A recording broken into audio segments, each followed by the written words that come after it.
આપનું જોઈ લેજો. મારી જીઓ છે થોડી વચ્ચે તકલીફ નથી. ચાલો બધી સપોર્ટ થઈ જશે. કરવું ફરીથી ચાલુ કરવું વાંધો નહીં.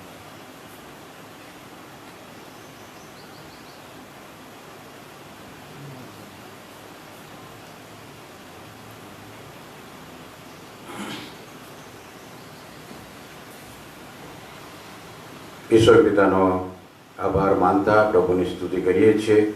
આજના આ ખાસ દિવસને માટે પ્રભુએ આપણા જીવનમાં નવો દિવસ આપ્યો, નવી કૃપા, તાજગી અને તંદુરસ્તી આપી અને પ્રભુના ચરણોમાં આપણે નમ્યા છીએ ત્યારે પ્રભુના નામને ધન્યવાદ આપીએ છીએ. આજની સંગતમાં આપ સર્વનો પ્રભુ ઈસુ ખ્રિસ્તના નામમાં આવકાર કરવામાં આવે છે. ટેકનિકલ ખામીને કારણે થોડું લેટ થયું છે, પણ પ્રભુની કૃપાથી ઓનલાઈન ચાલુ થઈ શક્યું. આપણે પ્રભુનો આભાર માનીએ છીએ, પ્રાર્થના કરીએ અને મિટિંગની શરૂઆત કરીએ. પ્રેમાળ પિતાજી, અમે આજના દિવસની ભેટને માટે તમારો આભાર માનીએ છીએ.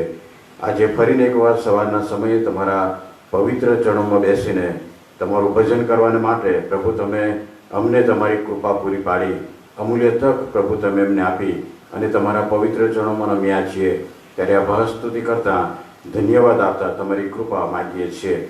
અત્યારની અમારી સંગતને આશીર્વાદિત કરી તમે મહિમા પામો અને આજનો આશીર્વાદ અમને આપો. પ્રાર્થના પ્રભુ ઈસુ ખ્રિસ્તના નામમાં સાંભળો અને માન્ય કરો. આમેન. પ્રભુના વચનો આપણે વાંચીએ.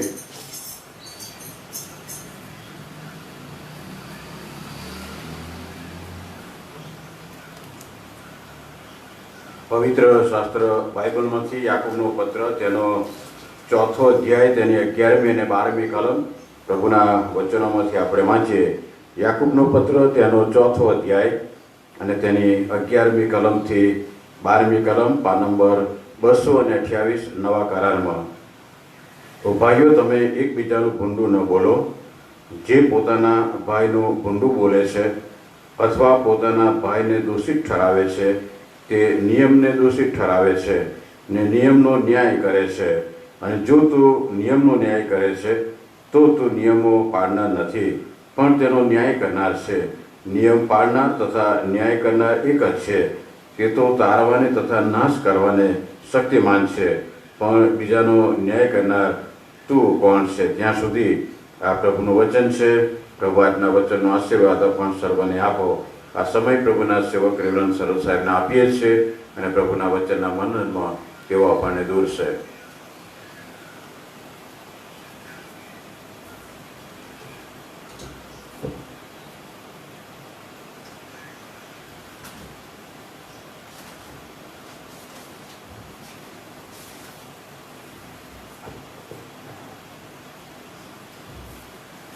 એક ઘરમાં બીજા ત્રીજા ધોરણમાં ભણતો એક છોકરો હતો. એના ઘરે મહેમાન આવ્યા. ઘરના બધા બેઠેલા હતા અને એ નાનો છોકરો મહેમાન આવ્યા છે એમની સાથે વાતો એ વળગ્યો અને એ એક એના ક્લાસનો ફોટો હતો, ક્લાસના બધા સ્ટુડન્ટ્સનો સાથે ગ્રુપ ફોટો હતો, એ લઈને આવ્યો અને મહેમાનોને બતાવતા કહે છે કે આ એ સમીર છે જે કદી ક્લાસમાં બરાબર ધ્યાન આપતો નથી. પછી બીજું એક નામ દઈને કીધું કે આ છોકરો જે છે એ તો બસ બીજાઓને હેરાન કર્યા કરે છે. બીજા એક છોકરાનું નામ દઈને કીધું કે આ છોકરો તો બહુ ગંદો હોય છે. અને એમ આખું લાંબુ લિસ્ટ અંદર જેટલા પણ સ્ટુડન્ટ હતા એ બધાના વિશે આ છોકરો કંઈક ની કંઈક કોમેન્ટ કરે છે. અને પછી પોતાનો ફોટો બતાવીને કહે છે કે આખા ક્લાસમાં આ જ એક છોકરો, એટલે કે હું પોતે બસ મારા કામથી મતલબ રાખું છું. અહીંયા જે નાનો છોકરો જે કરી રહ્યો હતો તે પોતાના ક્લાસમેટ્સ વિશે એ ભૂંડું બોલી રહ્યો હતો, બધાની નબળાઈઓ એ છતી કરી રહ્યો હતો.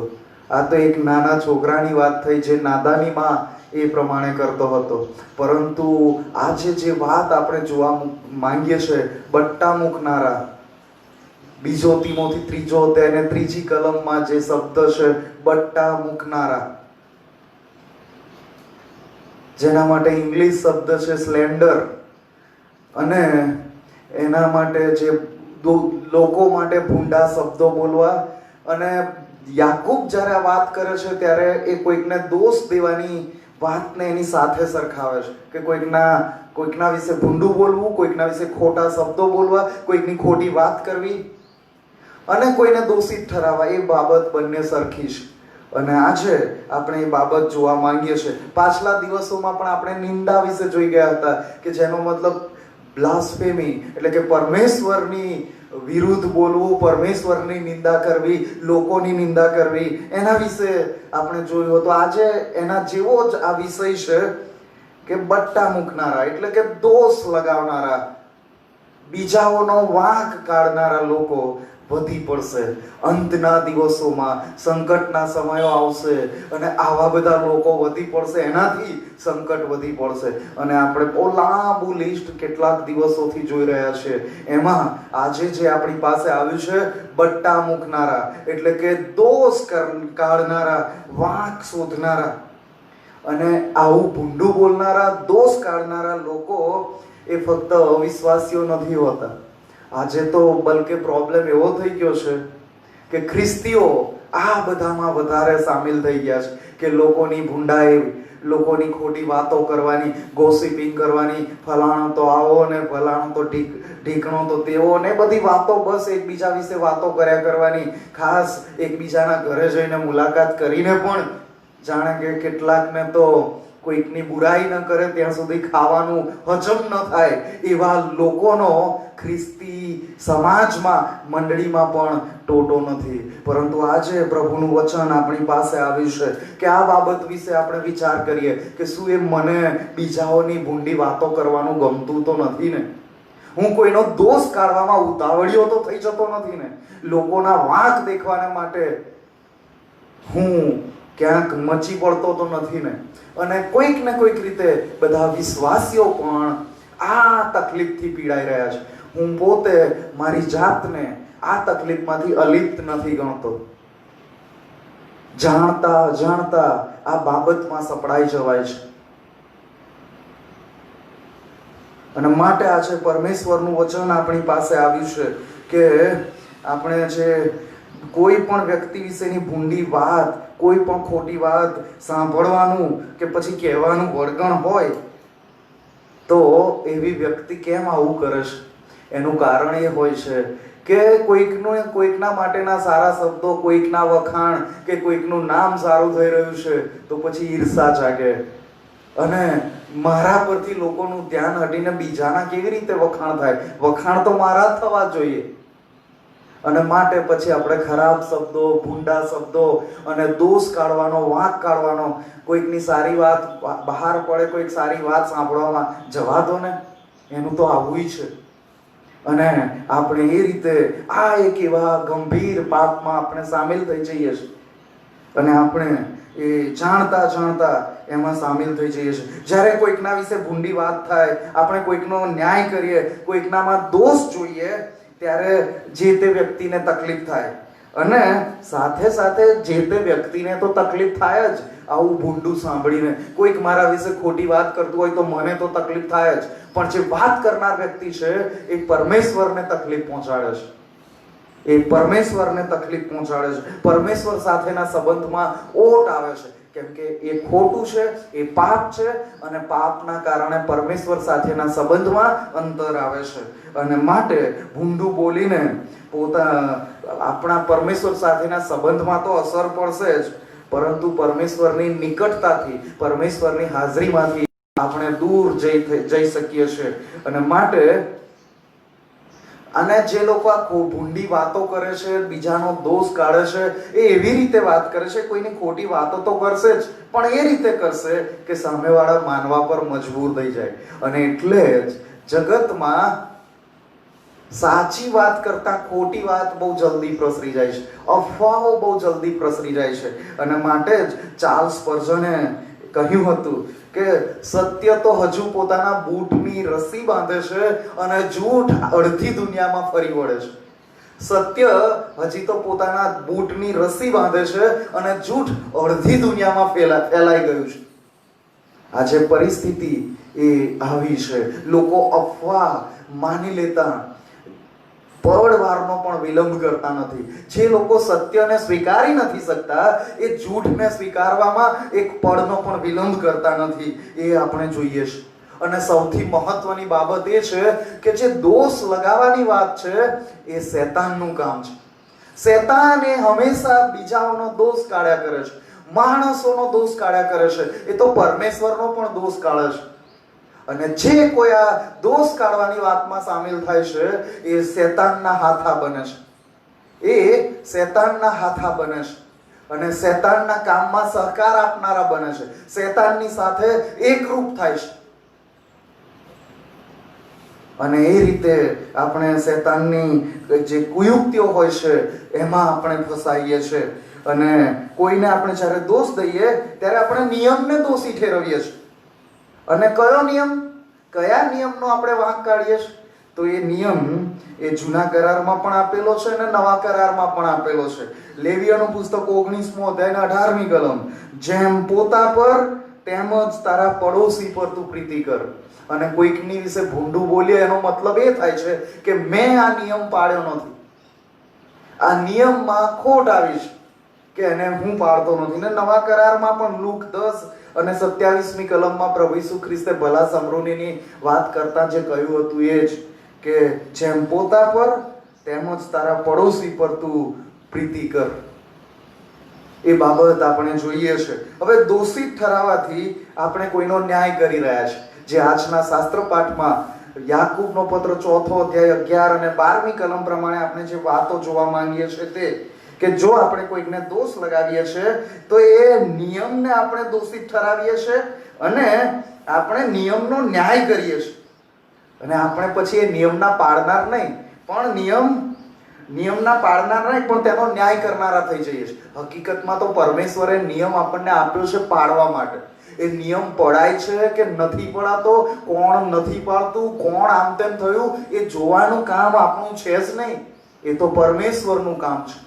જે આજે જે યાકૂબ જે પ્રમાણે કહે છે કે નિયમ આપનાર તથા નિયમ કરનાર એક જ છે, તે તો તારવા, ન્યાય કરનાર એક જ છે, તે તો તારવાને તથા નાશ કરવાને શક્તિમાન છે. હવે બહુ મોટો પ્રશ્ન આપણા માટે ઊભો થાય, શું મારામાં એ શક્તિ છે? શું મને પરમેશ્વરે આપ્યું છે કે કોઈકનો ઉદ્ધાર હું કરી શકું? આ તો બહુ મોટા અભિમાનની વાત થઈ. અથવા જો પરમેશ્વરે મને કોઈના ઉદ્ધાર કરવાની એ સત્તા નથી આપી, કેમ કે ઉદ્ધાર તો માત્ર ને માત્ર પ્રભુ ઈસુ ખ્રિસ્ત પર વિશ્વાસ કરવાથી પ્રાપ્ત થાય છે. બીજું એવું કોઈ નામ આ જગતમાં આપેલું નથી કે જેના નામથી કોઈનો ઉદ્ધાર થાય. તો પછી જો પરમેશ્વરે આપણને ઉદ્ધાર કરવાની સત્તા આપેલી નથી, એ કામ આપણું નથી, તો પછી કોઈનો દોષ, કોઈની પર દોષ લગાવવાનું કામ પણ આપણું નથી. આપણે કોઈને શિક્ષા પણ એ અનંતકાળની શિક્ષા, નરકની શિક્ષા પણ કોઈને આપી શકતા નથી. એ કામ પરમેશ્વરનું છે. અને જ્યારે આપણે કોઈકના ઉપર દોષ લગાવીએ છીએ, કોઈકના વિશે ભૂંડું બોલીએ છીએ, ત્યારે આપણે એ પરમેશ્વરનું કામ આપણા હાથમાં લઈએ છીએ. પરમેશ્વરનું જે રાજ્યાસન છે, જે ન્યાયાસન છે, એની ઉપર બેસવાનો પ્રયત્ન કરીએ છીએ. અને કેટલી મોટી ભૂલ, કેટલી મોટી મૂર્ખામી કે હું પરમેશ્વરનું કામ મારા હાથમાં લઉં, કે જે આપણે કદી કરી ન શકીએ. અને કેટલી મોટી ભૂલ એ આપણે કરી શકીએ છીએ. અને એટલે જ અહીંયા યાકૂબ પ્રશ્ન કરે છે, પણ બીજાનો ન્યાય કરનાર તું કોણ? એ વિચાર કરવાની જરૂર છે કે આપણે બીજાનો ન્યાય આપણે કઈ રીતે કરી શકીએ.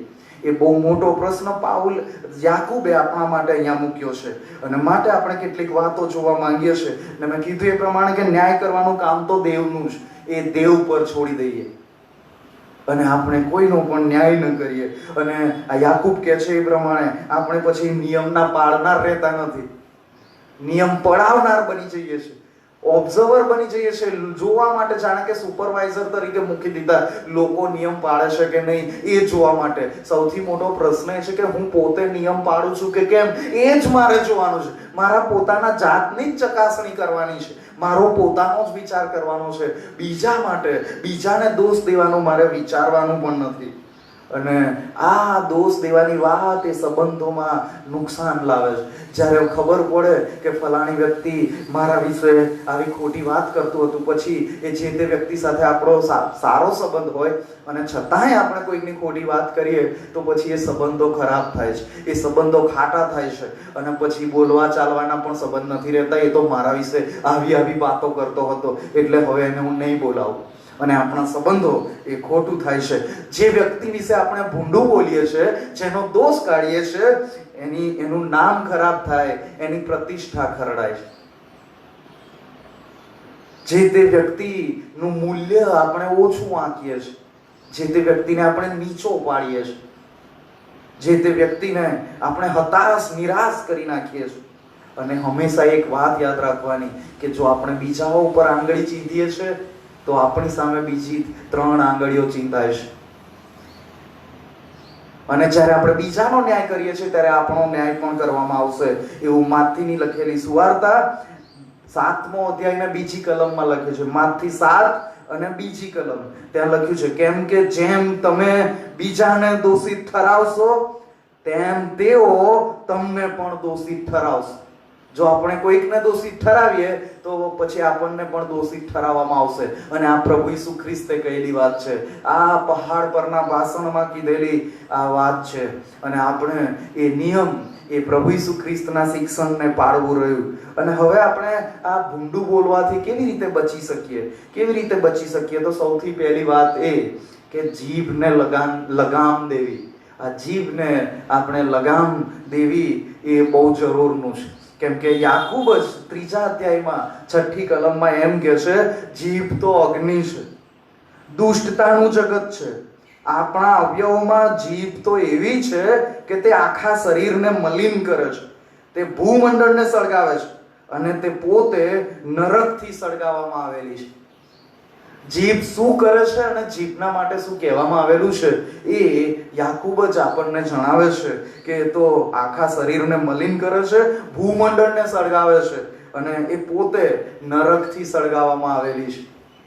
અને એ જીભને લગામ દેવાની એ જરૂર છે, જીભને બસ કરીને રહેવાનું એ જરૂરનું છે.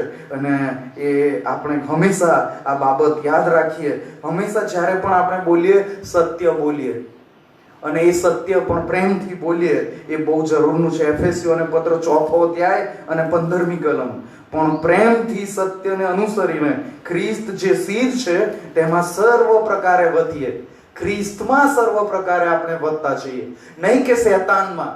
અને જો આપણે દોષ લગાવીએ છીએ, બીજા ઉપર દોષની ભાવના આપણે જતાવીએ છીએ અને દોષારોપણ કરીએ છીએ, ત્યારે આપણે શૈતાનમાં વૃદ્ધિ પામીએ છીએ. પણ અહીંયા પ્રભુનું વચન આપણને કહે છે કે આપણે ખ્રિસ્તમાં વૃદ્ધિ પામવાની છે, ખ્રિસ્તમાં વૃદ્ધિ પામવાની છે. અને લોકો માટે આપણે પરમેશ્વરની કૃપાની વાત કહેવાની છે. પ્રભુ ઈસુ ખ્રિસ્તમાં જે ઉદ્ધારની વાત છે એ કહેવાની છે, આશીર્વાદની વાત કહેવાની છે. અને તે પણ બહુ સારી રીતે. અને કોલોસીઓને પત્ર 4 અધ્યાય અને 6ઠી કલમમાં લખ્યું છે કે તમારું બોલવું હંમેશા કૃપાયુક્ત તથા સલૂણું હોય. તમારું બોલવું એ કૃપાયુક્ત અને સલૂણું હોય. અને માટે આપણે જ્યારે આપણી જીભનો ઉપયોગ કરીએ છીએ, જ્યારે કોઈકના ઉપર દોષારોપણ કરવા માટે ઉતાવળા થઈ જઈએ છીએ, કોઈના વિશે ભૂંડું બોલવા માટે આપણે શરૂઆત કરી દઈએ છીએ, ત્યારે આપણે એ યાદ રાખવાનું છે કે પ્રભુનું વચન આપણને શું શીખવે છે, પ્રભુનું વચન આપણને શું શીખવે છે. આપણે એકબીજાને ઉત્તેજન આપવાનું છે. અને 1 થેસ્સાલોનિકી 5મો અધ્યાયના 11મી કલમમાં લખ્યું છે, અરસપરસ સુબોધ કરો અને એકબીજાને દ્રઢ કરો.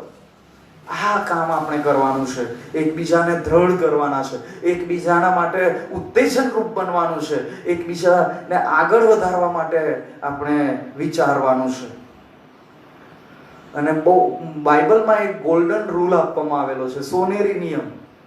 અને એ તો માથીની લખેલી સુવાર્તા 7મો અધ્યાય અને 12મી કલમ, જે તમે ચાહો છો કે બીજા માણસ તમને કરે તે તમે પણ તેઓને કરો. કેમ કે નિયમશાસ્ત્ર તથા પ્રબોધકોની વાતોનો સાર તે જ છે. જો આપણે એવું ઈચ્છે છે કે કોઈ મારા વિશે ભૂંડી વાત ન કરે, કોઈ મારા પર દોષ ન લગાવે, તો આપણે પણ બીજા ઉપર દોષારોપણ કરવાનું નથી. આપણે પણ બીજાઓ વિશે ભૂંડું બોલતા પહેલા વિચાર કરવાનો છે. અને એ જ બાબત કે બોલતા પહેલા આપણે વિચાર કરીએ, હું જે બોલવા જઈ રહ્યો છું શું એ મારા કે બીજા કોઈના લાભનું છે? અને લાભનું છે કે નહીં તો દૂરની વાત, એ સત્ય છે કે કેમ? બીજી બાબતનો વિચાર કરવાનો છે કે એકબીજાને દ્રઢ કરે છે કે કેમ, એકબીજાના સંબંધોને વધુ મજબૂત કરશે કે કેમ. ઘણી બધી વખત એવું પણ બનતું હોય છે કે જેની સાથે વાત કરી રહ્યા છે એની સાથે સારા સંબંધો કેળવવાના માટે થઈને કોઈ ત્રાહિત વ્યક્તિની વાતો કરવાની, ત્રાહિત વ્યક્તિ વિશે ભૂંડું બોલવાનું કે જેથી કરીને એ મિત્ર સાથે, જેની સાથે વાત કરીએ છીએ એની સાથે મિત્રતા કેળવી લેવાય. પણ જો કોઈ આવી વાતોનો સહારો લે તો એ જે તે વ્યક્તિ એ ભરોસાપાત્ર નથી. જે આજે બીજાની વાત કરે છે, બીજા વિશે ભૂંડું બોલે છે, એ આવતીકાલે આપણા વિશે ભૂંડું નહીં બોલે એની ગેરંટી શું, એની ખાતરી શું? એ બહુ મોટો પ્રશ્ન છે. અને આપણે બોલતા પહેલા હંમેશા વિચારવાનું છે કે આપણે કોઈનો ન્યાય તો કરતા નથી ને. અને માટે જ કોઈકે એમ કીધું છે કે બોલતા પહેલા 3 દરવાજા હોવા જોઈએ. અને 3 દરવાજા એટલે પહેલો દરવાજો એ સત્યનો દરવાજો, કે જે હું બોલી રહ્યો છું એ સત્ય છે કે નહીં. બીજો દરવાજો એ છે કે હું જે બોલું છું એ જરૂરી છે કે નહીં. અને ત્રીજો દરવાજો એ પ્રેમનો દરવાજો છે. જે હું બોલું છું એ પ્રેમથી બોલું છું કે નહીં, એ બહુ મહત્વની બાબત છે. અને પ્રેમથી બોલીને આપણે એ કોઈકના માટે આપણે કોઈના માટે સારા શબ્દો, કોઈના માટે ઉત્તેજન રૂપ આપણે બની શકીએ. એક વખત એવું બન્યું કે એક બેન કાર લઈને બહાર મુસાફરીએ નીકળ્યા હતા અને હાઈવે પર એમની કારમાં કંઈક યાંત્રિક ખામી સર્જાઈ અને એમને રોડ પર ઊભું રહેવું પડ્યું. અને હવે તેઓ કોઈક આવે ને મદદ કરે એની રાહ જોઈને ત્યાં ઊભા છે, કેમ કે કોઈ ત્યાં દેખાતું નથી. અને પછી શું થયું, એમણે પ્રભુને પ્રાર્થના કરી. એ કારમાં બેસીને જ, એ ડ્રાઈવર સીટમાં બેસીને જ પ્રાર્થના કરી, પ્રભુ તારા દૂતને મોકલ અને મને મદદ કર. અને એવી પ્રાર્થના કરીને થોડી જ પળોમાં એક બાઇક, બુલેટ બાઇક ત્યાં આવીને ઊભો રહ્યું. અને ત્યાં એક જુવાન માણસ હતો જેના લાંબા વાળ હતા, જેણે કાનમાં બુટ્ટી પહેરેલી હતી અને આખા શરીરે ટેટુ કરેલા હતા અને જાડી એવી ચેન પહેરેલી હતી અને એના કપડા એવા પહેરેલા હતા, જોઈને જ લાગે કે આ તો ગુંડા જેવો માણસ છે. અને જ્યારે આ બેને એ ભાઈને જોયા એટલે તરત જ બોલવા માંડ્યા કે ક્યાંથી આવી ગયો, જ્યાંથી હું એકલી છું એનો લાભ લેવાને માટે તું આવી ગયો, મને પરેશાન કરવાને માટે આવી ગયો, અહીંથી નીકળ. અને પેલો માણસ એ કંઈ પણ બોલ્યા વગર એ બુલેટ પરથી ઉતર્યો અને કારનું બોનેટ ખોલીને એ ચેક કરવા લાગ્યો. અને પછી એ ગાડીને થોડી જ વારમાં ચાલુ કરી દીધી. અને પેલા બેનને પછી એ ભાઈએ કીધું કે પુસ્તકને એના કવરથી તમે જજ ના કરશો. મારો આ બહારનો દેખાવ જોઈને મારા વિશે તમે તમારા મનમાં કંઈ ગાંઠ વાળી ન લેતા. અને હવે આ બેન પાસે આભાર કઈ રીતે વ્યક્ત કરવો એના પણ શબ્દો નથી. અને જેવું એનું કામ પૂરું થયું એટલે જલ્દી એ બાઇક પર બેસીને એ જવાની તૈયારીમાં છે. ત્યારે આ સ્ત્રીને ભાન થયું કે મેં તો આ વ્યક્તિને તો પ્રભુએ મોકલ્યો હતો. મેં તો પ્રાર્થના કરી હતી કે પ્રભુનો દૂત આવે અને હું તો કોઈક દૂતની રાહ જોઈ રહી હતી કે દૂત એટલે બહુ સારો દેખાવ વાળો વ્યક્તિ, પ્રભુનો માણસ. પણ પરમેશ્વર એ કોઈ પણ વ્યક્તિ દ્વારા આપણું કામ કરાવે છે. આપણે કદી પણ બાહ્ય દેખાવ જોઈને કોઈનો ન્યાય કરવો ન જોઈએ. બાહ્ય દેખાવ જોઈને આપણે શબ્દો ઉચ્ચારવા ન જોઈએ. એ સ્ત્રી એમ કહે છે કે મારી એકલતાનો લાભ લેવા માટે તું આવ્યો છે, પરંતુ ખરેખર તે ભાઈ તો એને મદદરૂપ થવા આવ્યો હતો અને પરમેશ્વરે મોકલેલો હતો, એની પ્રાર્થનાના જવાબ રૂપે આવ્યો હતો. પરંતુ આપણે જાણીએ છીએ કે આપણા શબ્દો આપણા મુખમાંથી નીકળે છે એ ગળાતા નથી, એના પર વિચાર કરતા નથી અને બસ આપણે બોલી નાખીએ છીએ. આપણે જે કંઈ બોલીએ એ વિચાર કરીને બોલવાની જરૂર છે. આપણે પોતાના માટે પ્રાર્થના કરીએ કે જાણતા જાણતા પણ હું આ ભૂંડું બોલવાના પાપમાં સપડાઈ ન જાઉં, જાણતા જાણતા પણ હું કોઈનો દોષ ન કાઢું, હું કોઈનો ન્યાય ન કરું, અને આવું બધું મારાથી દૂર રહે. એના માટે આપણે નિરંતર પ્રાર્થના કર્યા કરવાની છે. બીજા લોકો મારી પાસે આવીને મને લોકોની ભૂંડાઈ ન સંભળાવે, એના માટે મારે હંમેશા પ્રાર્થના કરવાની છે. અને કોઈકે એવું કીધું છે કે પાળક સાહેબોના તો પેટ મોટા હોય છે, એમના તોંદ બહાર આવેલી હોય છે. અને એનું કારણ શું? કેમ કે મંડળીના લોકો અને જગતના લોકો બધા આવીને એકબીજા વિશેની જાત જાતની વાતો કરે, અને જો એ વાતો બીજે ક્યાંક કરવામાં આવે તો બધે લડાઈ ઝઘડા થાય. એટલે બધું પેટમાં ભરી રાખવું પડે, અને એને કારણે થઈને જાણે કે પેટ બહાર આવે છે. આ હસવાની વાત છે, પરંતુ એ જ ખરો મરદ છે કે જે કોઈકની ગુપ્ત વાતને અંદર છુપાવી રાખે. અને પરમેશ્વરે આપણને એ આજ્ઞા આપી છે કે આપણે એવી બધી બાબતોથી દૂર રહીએ. અને પ્રભુ ઈસુ ખ્રિસ્તે મારા માટે જે કર્યું છે, પ્રભુ ઈસુ ખ્રિસ્તની જે કૃપા આપણા પર થઈ છે, એ કદી ન ભૂલીએ. કોણે આ વાત કીધી છે કે તમે એકબીજાને પ્રેમ કરો, તમારા પડોશી પર પ્રેમ કરો? પ્રભુ ઈસુ ખ્રિસ્તે કહ્યું છે. કેવો પ્રેમ કરવાનો? પોતાની જાત પર જેવો પ્રેમ કરીએ છે એવો. અને જો એ પ્રેમ હશે તો પછી એ કોઈના માટે ભૂંડા શબ્દો નહીં હોય, કોઈના પર દોષારો પણ નહીં લગાડીએ. અને આપણને ખબર પડશે કે કોઈ ખોટું કરી રહ્યો છે, ખરેખર કોઈકને ઠપકારની જરૂર છે, ખરેખર કોઈને કહેવાની જરૂર છે, તો એ બીજા લોકોને નહીં પણ જે તે વ્યક્તિને કહેવાની જરૂર છે જે ખોટું કરી રહ્યો છે, કે જેથી કરીને એ પાછો ફરે. પરંતુ આ જે ભૂંડું બોલવાની વાત છે, દોષારોપણની વાત છે, આજે બહુ મોટી કરુણતા એ છે કે લોકો જઈને સામે કહેતા નથી, ફેસ ટુ ફેસ નથી કહી શકતા, પીઠ પાછળ વાતો કરે છે. અને જો કોઈ સામે ફેસ ટુ ફેસ કહે પણ, કોઈ કેમ કે ના આ ખોટું થયું, તો પછી આપણો એ દુશ્મન બની જાય. આજે સ્ટ્રેટ ફોરવર્ડ વાત કરનારા લોકોને ગમતા નથી.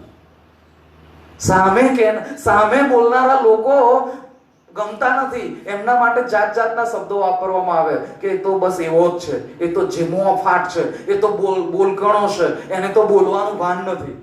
પણ આજે આપણે એવી ટેન્ડન્સી કેળવી છે, એવી રીત અપનાવી લીધી છે, તેરી ભી ચૂપ ઓર મેરી ભી ચૂપ, તેરી ભી ચૂપ ઓર મેરી ભી ચૂપ. ઓર ये ચૂપ પછી પાછળ જઈને, પીઠ પાછળ જઈને એ ચૂપકીદી તોડવાની અને જાત જાતની ભૂંડી વાતો કરવાની અને એકબીજા પર દોષારોપણ. અને જ્યારે સમૂહમાં આવો, જાહેરમાં આવો, એકબીજાની સામે આવી જાઓ, જેના માટે ભૂંડું બોલ્યા છે એ પણ સામે આવીને ઊભો થઈ જાય તો બહુ ડાયા ડમરા થઈ જાય, ત્યારે સલુણા બની જાય.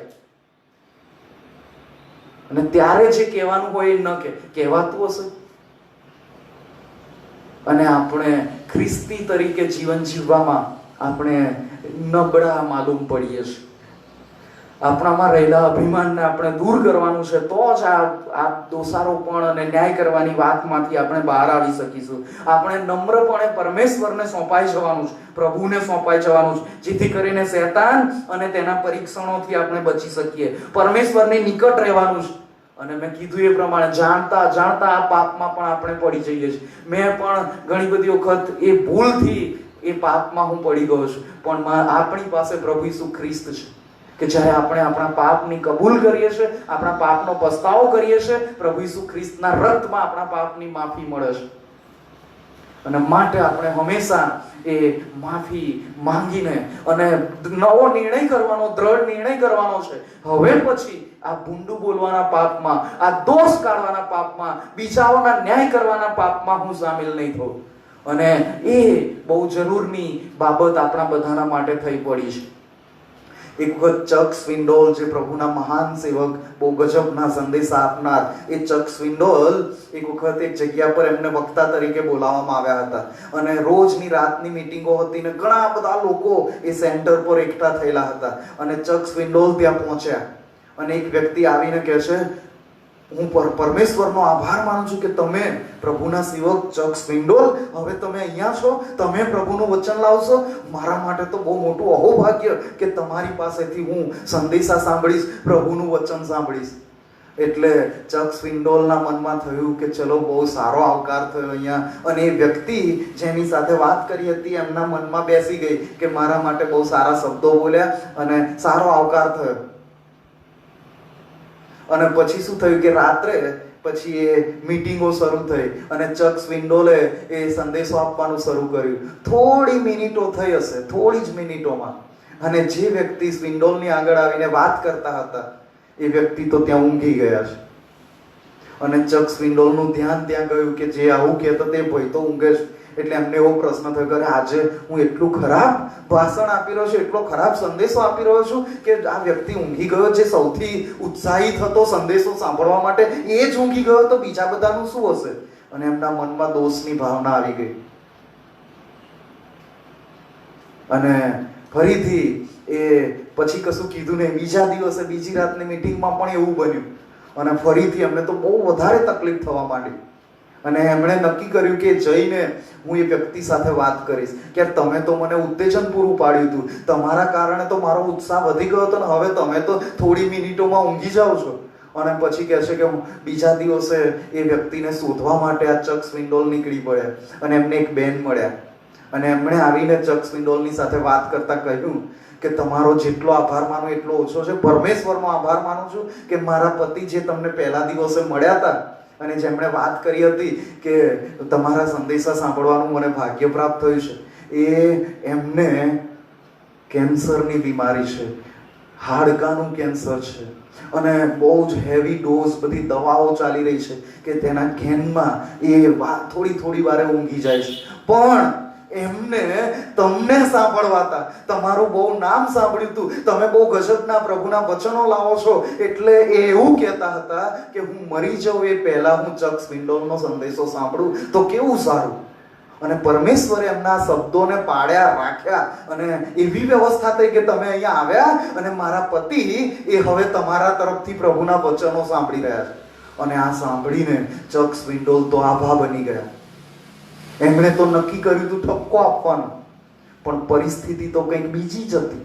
અને એટલે જ મેં શરૂઆતમાં કીધું એ પ્રમાણે કે કોઈકના બાહ્ય દેખાવથી આપણે કોઈનો ન્યાય ન કરીએ, કોઈનો પણ ન્યાય ન કરીએ.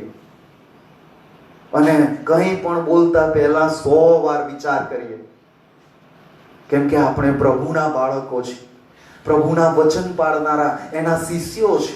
એના શિષ્યો થવા માટે આપણને તેડવામાં આવ્યા છે. અને આ પ્રભુ ઈસુ ખ્રિસ્તના ભાઈ યાકૂબ આપણને બહુ જરૂરી વાત આજે આપણને શીખવી જાય છે. આપણે હંમેશા યાદ રાખીએ કે કોઈના વિશે આપણે ભૂંડું બોલીએ નહીં, કોઈનો ન્યાય કરીએ નહીં, કેમ કે એ કામ તો પરમેશ્વરનું છે કે ન્યાય જગતના લોકોનો ન્યાય કરે. અને ભૂંડું બોલવાનું અને દોષારોપણ કરવાનું કામ શેતાનનું છે. તો એ શેતાનને એનું કામ ને દેવને એનું કામ કરવા દો. અને આપણે એ પ્રભુ ઈસુ ખ્રિસ્તની પસંદગી કરીએ, પ્રભુ ઈસુ ખ્રિસ્તની સાથે જીવીએ, પ્રભુ ઈસુ ખ્રિસ્તના શિક્ષણને અનુસરીએ. અને અહીંયા જે પ્રભુના વચનમાં પ્રભુ ઈસુ ખ્રિસ્તના ભાઈ યાકૂબે જે કીધું એ પ્રમાણે હવેથી કોઈનું ભૂંડું ન બોલીએ, હવેથી કોઈના ઉપર દોષ ન લગાવીએ, પરંતુ આપણે પોતે એ નિયમ, એ સોનેરી નિયમ, એ સૌથી મહાન આજ્ઞા અને સૌથી મોટી આજ્ઞા, એકબીજા પર પ્રેમ કરીએ, પડોશી પર પ્રેમ કરીએ, દુશ્મનને પ્રેમ કરીએ, એ બાબત પાડીને આપણે આગળ વધીએ અને આપણા જીવનોથી પ્રભુ મહાન મહિમા અને ગૌરવ પામે. આમેન.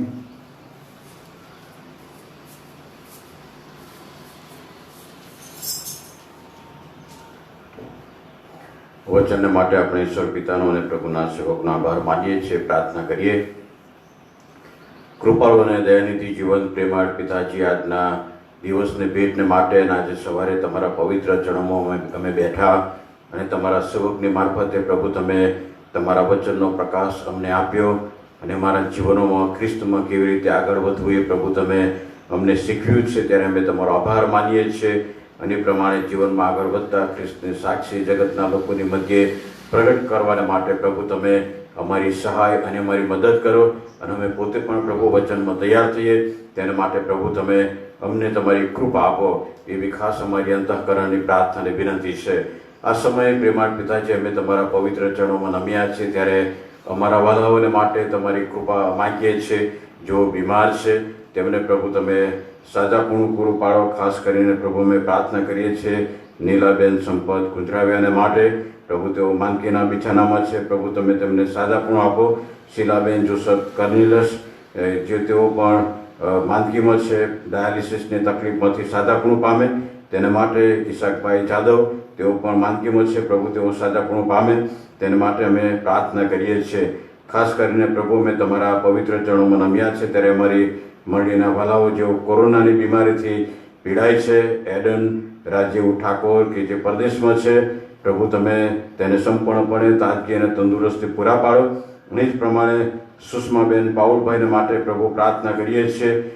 તેઓ પણ કોરોનાની ચપેટમાં આવેલા છે.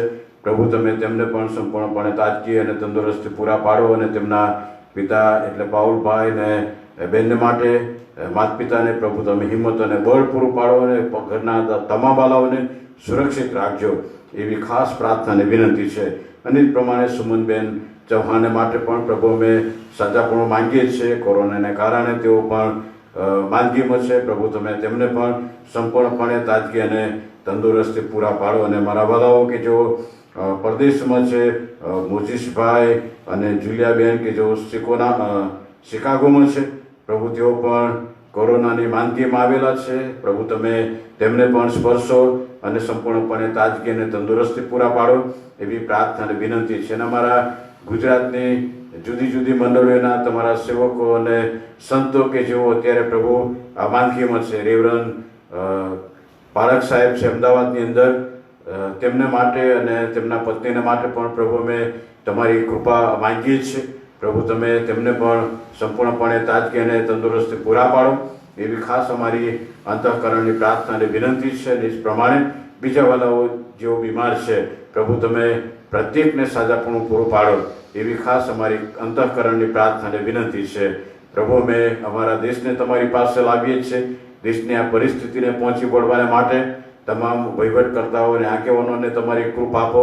મેડિકલ ક્ષેત્રે જેઓ સેવા આપે છે એ બધાને પ્રભુ તમે તમારી કૃપા નીચે રાખો અને સુરક્ષિત રાખો. અને જ પ્રમાણે પ્રભુ આખા વિશ્વમાં આ પરિસ્થિતિ છે ત્યારે પ્રભુ વિશ્વના બધા જ દેશના મેડિકલ ક્ષેત્રના સેવકો સલામત રહે એટલું જ નહીં પરંતુ દરેક દેશના નેતાઓ અને વહીવટકર્તાઓ પ્રભુ આ પરિસ્થિતિ અને માંદગીમાંથી પોતાના દેશને બહાર કાઢી શકે તેના માટે અને આ બીમારી દૂર થાય તેના માટે પ્રભુ તમે સહાય અને મદદ કરજો એવી ખાસ અમારી અંતઃકરણની પ્રાર્થનાની વિનંતી છે. તમારા સમર્થ ભુજોમાં અમે સોંપાઈએ છીએ. અમારી પ્રાર્થના અમારા તારનાર પ્રભુ ઈસુ ખ્રિસ્તના નામમાં માંગીએ છીએ. સાંભળો અને માન્ય કરો. આમેન. અને હવે આપણા તારનાર પ્રભુ ઈસુ ખ્રિસ્તની કૃપા, ઈશ્વર પિતાનો પ્રેમ, પવિત્ર આત્માની દિવ્ય અને સુમધુર સંગત આપણ સર્વની સાથે, પ્રભુના તમામ સેવકો સંતો ભક્તોની સાથે હમણાંથી સર્વકાળ સુધી હોજો. આમેન. Thank you. આપ સર્વનો આભાર માનીએ છીએ. આવતીકાલે પણ આજ પ્રમાણે 9 કલાકે આપણે સંગતમાં મળીશું. આભાર.